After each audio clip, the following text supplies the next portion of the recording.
अंधेरी रात की भूखी आत्मा।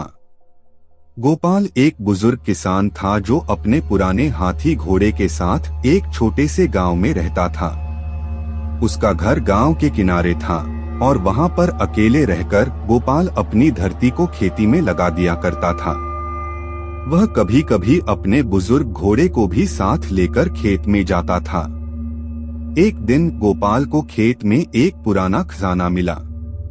वह एक खुले मौके को तलाशता हुआ उसे खोदने लगा और अंदर एक पुराना खजाना पाया।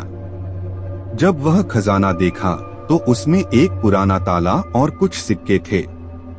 उसने ताला खोला और अंदर एक चिट्ठी निकाली जिसमें लिखा था, जो इस खजाने को छुएगा वह स्वयं ही इसे खो देगा।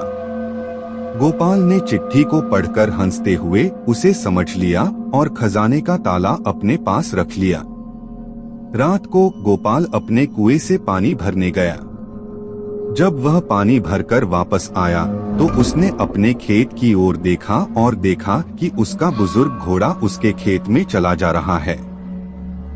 गोपाल को अजीब लगा कि घोड़े रात को खेत में क्यों आया। गोपाल घोड़े को रोकने के लिए भागा और उसको रोक लिया। जब वह घोड़े के पास पहुंचा तो वह देखा कि उसके घोड़े के पैरों के नीचे कुछ सिक्के दबे हैं।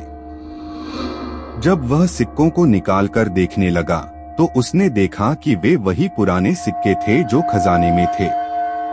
गोपाल को यह अजीब लगा कि घोड़े को रात को खेत में खोजते हुए उस समय सिक्के कैसे मिले। वह सिक्के उठाकर देखता ही रह गया और उसके बुजुर्ग घोड़े की ओर देखते हुए उसके पास पहुंचा। जब वह पास पहुंचा तो उसने देखा कि घोड़ा अब बिल्कुल नहीं चल रहा था। उसने घोड़े को खींचकर देखा तो उसने देखा कि घोड़े की आंखें बंद थीं और वह नीचे की ओर मुड़ गया था।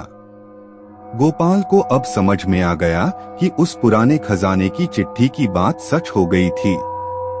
गोपाल ने जल्दी से खजाने का ताला निकाला और उसे वापस उसकी जगह पर रख दिया।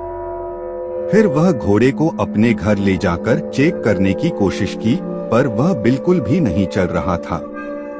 गोपाल ने घोड़े को अपने पास लेकर उसकी देखभाल की, पर घोड़ा कभी भी ठीक नहीं हुआ। इस कहानी से हमें यह सीखने को मिलता है कि हमें कभी भी अनजाने में किसी पुराने या अजीब चीज को हाथ नहीं लगाना चाहिए, क्योंकि वह हमें किसी आत्मा की भूख को जगा सकती है और हमें परेशान कर सकती है।